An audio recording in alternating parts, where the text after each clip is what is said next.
A venit o Ița la tine?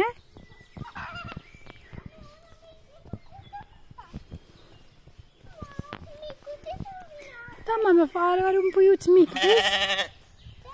Uite. Acum l-a fătat, e mic, încă nu merge. Vezi? Acum a făcut un puiuț mic mamelui. A făcut un bebeluș. Vezi? Eu nu fac bebeluș. Uite ăla, e bebelușul ei. Eu nu fac unei. Pa, ăla negru, nu vezi că e bebeluș? Vezi că cazi jos și te lovești. N-ai voie acolo. Unde? Uite acolo, ăla mic.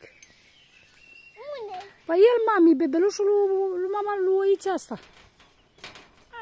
Da. E bebelușul lui Ița asta. De ce nu vine?